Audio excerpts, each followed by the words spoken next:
News Kannada ವಾಹಿನಿಗೆ ಸ್ವಾಗತ. ಗುಳೇದಗುಡ್ಡ ನಗರದಲ್ಲಿ ಖಾಸಗಿ ಕಾರ್ಯಕ್ರಮಕ್ಕೆ ಆಗಮಿಸಿದ ಬಾಗಲಕೋಟೆ ಜಿಲ್ಲೆಯ ಕಾಂಗ್ರೆಸ್ ಪಕ್ಷದ ಜಿಲ್ಲಾಧ್ಯಕ್ಷರು ಆದ ಎಸ್.ಜಿ. ನಂಜನಮಠ ಅವರಿಗೆ ಗುಳೇದಗುಡ್ಡ ತಾಲೂಕಿನ ಕನ್ನಡ ಸಾಹಿತ್ಯ ಪರಿಷತ್ತಿನ ಅಧ್ಯಕ್ಷರು ಆದ ಡಾಕ್ಟರ್ ಘಂಟಿ ಹಾಗೂ ಬಾಗಲಕೋಟೆ ಜಿಲ್ಲೆ ಕೋಶಾಧ್ಯಕ್ಷರು ಆದ ಹಿರಿಯ ಸಾಹಿತಿಗಳು ಡಾಕ್ಟರ್ ಸಿ.ಎಂ. ಜೋಶಿ ಅವರು ದಸರಾ ಉದ್ಘಾಟನೆಯ ಹಿರಿಯ ಸಾಹಿತಿ ಭಾನು ಮುಸ್ತಾಕ್ ರವರು ಅಲ್ಪಸಂಖ್ಯಾತರು ಎಂದು ಅವರಿಗೆ ಬಿಜೆಪಿಯವರು ವಿರುದ್ಧ ವ್ಯಕ್ತಪಡಿಸುತ್ತಾ ಇದ್ದಾರೆ ಎಂದು ಬಾಗಲಕೋಟೆಯ ಜಿಲ್ಲಾಧ್ಯಕ್ಷರು ಆದ ಎಸ್.ಜಿ. ನಂಜನಮಠ ಅವರಿಗೆ ಕೆಲವೊಂದು ಪ್ರಶ್ನೆ ಮಾಡಿದ್ದಾರೆ. ಮುಗುಳುನಗೆಯಿಂದ ಬಿಜೆಪಿ ಅವರು ವಿರೋಧ ಪಕ್ಷದಲ್ಲಿ ಇದ್ದಾರೆ. ಅವರ ಕೆಲಸನೇ ವಿರೋಧ ಮಾಡೋದು, ಅವರಿಗೆ ಬೇರೆ ಕೆಲಸನೇ ಇಲ್ಲ ಅಂತ ಆಕ್ರೋಶದಿಂದ ತಿಳಿಸಿದ್ದಾರೆ. ಈ ಜಗತ್ತಿನ ದೊಡ್ಡ ಸಾಹಿತ್ಯಿಕ ಪ್ರಶಸ್ತಿಯಲ್ಲಿ ಗುರು ಪ್ರಶಸ್ತಿಯು ಕೂಡ ಬಹಳ ದೊಡ್ಡದಾಗಿರ್ತಕ್ಕಂಥದ್ದು ಹೆಮ್ಮೆಯ ವಿಷಯ. ಲಂಡನ್ನಿನ ಬ್ರೂ ಪ್ರಶಸ್ತಿಯನ್ನು ನಮ್ಮ ದೇಶದ ಒಬ್ಬ ಅಲ್ಪಸಂಖ್ಯಾತ ಮಹಿಳೆ ಪಡೆದಿರ್ತಕ್ಕಂಥದ್ದು ಹೆಮ್ಮೆ ಪಡ್ತಕ್ಕಂಥದ್ದು ಇದರಲ್ಲಿ ಅಂತ ಮಾತಿಲ್ಲ. ಅವರು ಆ ಪ್ರಶಸ್ತಿಯನ್ನು ಪಡೆದಕ್ಕೋಸ್ಕರ ಕರ್ನಾಟಕ ಸರ್ಕಾರದವರು ಮುಖ್ಯಮಂತ್ರಿಗಳು ದಸರಾ ಉದ್ಘಾಟನೆಗೆ ಬರಬೇಕು ಅನ್ನುವಂಥ ಆಹ್ವಾನವನ್ನು ನೀಡಿದ್ದಾರೆ. ಈ ಆಹ್ವಾನವನ್ನು ಒಪ್ಪಿಕೊಳ್ಳುವಂಥದ್ದು ಬಿಡುವಂಥದ್ದು ಮಸ್ತಾಕ್ ಅವರಿಗೆ ಸೇರಿರ್ತಕ್ಕಂಥ ವಿಚಾರ. ಅವರಿಗೆ ನಾವು ಒತ್ತಾಯ ಮಾಡತಕ್ಕಂಥದ್ದರ ಅವಶ್ಯಕತೆ ಇಲ್ಲ. ಕಾರಣ ಒಬ್ಬ ಸಾಹಿತ್ಯ ಅದೇ ಇಡೀ ಸಂಸ್ಕೃತಿಯನ್ನು ಅರಿತುಕೊಂಡಿರ್ತಕ್ಕಂಥ ಒಬ್ಬ ಮಹಿಳೆ ಅವ್ರು ದೊಡ್ಡ ಪ್ರಶಸ್ತಿ ಪಡೆದಿರ್ತಕ್ಕಂಥವರಿಗೆ ನೀವು ಹೋಗು ನೀವು ಬೇಡ ಅನ್ನುವಂಥದ್ದನ್ನು ನಾವು ಕರ್ನಾಟಕ ಸರ್ಕಾರ ಆಹ್ವಾನ ನೀಡಿದೆ. ಒಪ್ಪಿಕೊಳ್ಳುವಂಥದ್ದು ಬಿಡುವಂಥದ್ದು ಅವರಿಗಿರುವ ಸ್ವಾತಂತ್ರ್ಯ ಅದು ಬಿಜೆಪಿ ವಿರೋಧ ಮಾಡೋಂತಾರಲ್ಲ ಅದ್ರ ಬಗ್ಗೆ ಸದನದಲ್ಲಿ ಎಲ್ಲದಕ್ಕೂ ವಿರೋಧ ಮಾಡುವಂಥ ಸ್ವಭಾವ ಇದು ಯಾವ ಪಕ್ಷಕ್ಕೂ ಸರಿಯಲ್ಲ. ವಿಶೇಷವಾಗಿ ಇಂಥ ಸಣ್ಣ ಸಣ್ಣ ವಿಚಾರಗಳನ್ನು ಬಿ ಜೆ ಪಿಯವರು ಹುಡುಕ್ತಾರೆ. ಅದನ್ನು ಟೀಕೆ ಮಾಡುವಂಥದ್ದು, ಅದನ್ನು ಖಂಡನೆ ಮಾಡುವಂಥದ್ದು, ಇದು ಎಲ್ಲದಕ್ಕೂ ರಾಜಕೀಯ ಬೆರೆಸಿದರೆ ಹೇಗೆ? ಭಾನು ಮುಸ್ತಾಕ್ನಂತ ಒಂದು ದೊಡ್ಡ ಪ್ರಶಸ್ತಿಯನ್ನು ಪಡೆದವರು ನಿಮ್ಮಲ್ಲಿ ಯಾರು ಇದ್ದಾರೆ? ವಿಚಾರ ಮಾಡಿ. ಇದಕ್ಕೆ ಯಾಕೆ ರಾಜಕೀಯ ಬೆರೆಸಬೇಕು?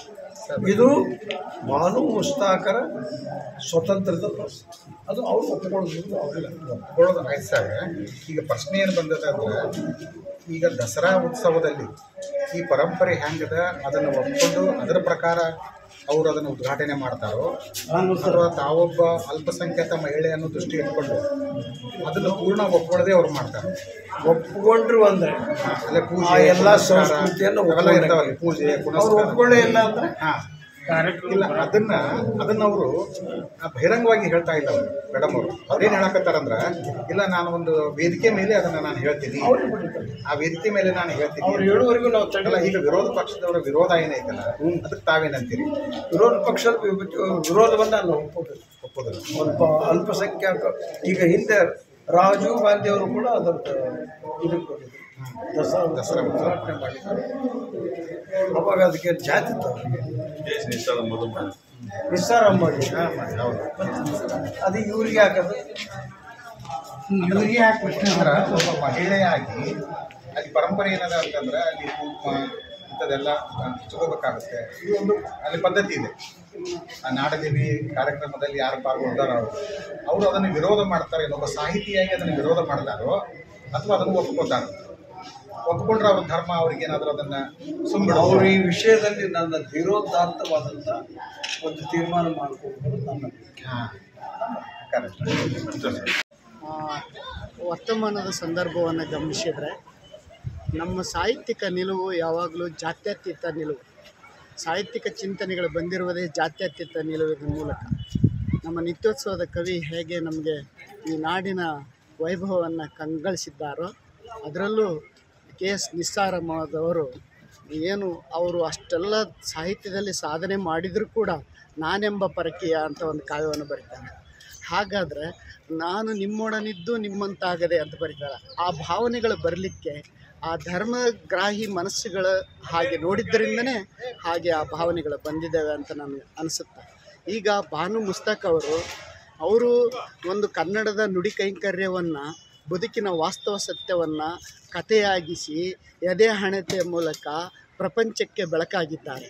ಪ್ರಪಂಚಕ್ಕೆ ಕನ್ನಡದ ಮಹತ್ವ, ಶಕ್ತಿ, ಗಟ್ಟಿತನ ಏನು ಅನ್ನೋದನ್ನು ಬಾನು ಮುಸ್ತಕ್ ಭಾಳ ಚೆನ್ನಾಗಿ ಆ ಎದೆ ಹಣತೆ ಕಥೆಯ ಮೂಲಕ ಅದು ನೋಡಿ. ಬೂಕರ್ ಪ್ರಶಸ್ತಿ ಪ್ರಪಂಚಕ್ಕೆ ಮಾದರಿಯಾದಂಥ ಒಂದು ಪ್ರಶಸ್ತಿಗೆ ಅರ್ಹವಾದಂಥ ಇಂಥ ಮಹಾತಾಯಿ ಉದ್ಘಾಟನೆ ಮಾಡ್ತಾ ಇರೋದು, ದಸರಾ ಉದ್ಘಾಟನೆ ಮಾಡ್ತಾ ಇರೋದು ತುಂಬ ಸಂತೋಷದ ವಿಷಯ.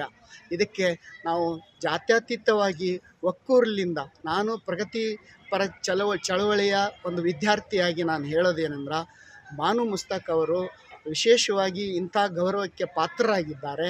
ಅವ್ರನ್ನ ಈ ನೆಲ ನಾವೆಲ್ಲ ಒಂದು ಸೌಹಾರ್ದದ ನೆಲೆಗೆ ಗೌರವಿಸಬೇಕು. ಅವರ ಭಾವನೆಗಳಿಗೆ ನಾವು ಪ್ರೀತಿಯನ್ನು ಕೊಡಬೇಕು. ಅದು ತುಂಬ ಅಗತ್ಯವಾದದ್ದು. ಅದನ್ನು ಜಾತಿ ದೃಷ್ಟಿಯಿಂದ, ಮತ ದೃಷ್ಟಿಯಿಂದ ಸಾಹಿತ್ಯವನ್ನು ನೋಡಬಾರ್ದು, ಸಾಹಿತಿಯನ್ನು ನೋಡಬಾರದು. ಸಾಹಿತ್ಯಕ ಚಿಂತನೆ ಸೌಹಾರ್ದದ ನೆಲೆಯಾಗಿರ್ತದೆ. ಆ ಸೌಹಾರ್ದದ ನೆಲೆಯ ಸಂದರ್ಭದಲ್ಲಿ ಇಂಥ ಒಂದು ಕ್ಷುಲ್ಲಕ ಮಾತುಗಳು ಅದನ್ನು ಜಾತಿ ದೃಷ್ಟಿಯಿಂದ, ಧರ್ಮ ದೃಷ್ಟಿಯಿಂದ ನೋಡುವುದು ತುಂಬ ಅಮಾನವೀಯವಾದದ್ದು. ಇಂಥನ್ನು ನಾವು ಸ್ವಲ್ಪ ವರ್ತಮಾನದಲ್ಲಿ ಇಂಥ ಮಾದರಿಗಳನ್ನು ನೋಡಿ ಆ ಎದೆಯ ಹಣತೆ ಇದೆಯಲ್ಲ, ಎದೆಯ ಹಣತೆ ಈ ಬದುಕಿನ ಹಣತೆಯೂ ಆಗಿದೆ. ಬದುಕಿನ ಹಣತೆ ಅಷ್ಟೇ ಅಲ್ಲ, ಕನ್ನಡದ ಹಣತೆ ನಾವು ನೋಡಬಾರ್ದು.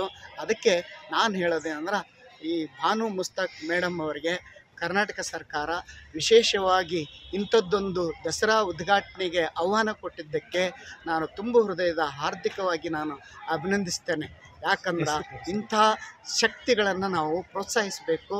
ಇದು ತುಂಬ ಅಗತ್ಯ, ಇದು ಕಾಲಮಾನದ ಅಗತ್ಯ ಅಂತ ನಾನು ಭಾವಿಸಿದ್ದೇನೆ. ಧನ್ಯವಾದಗಳು.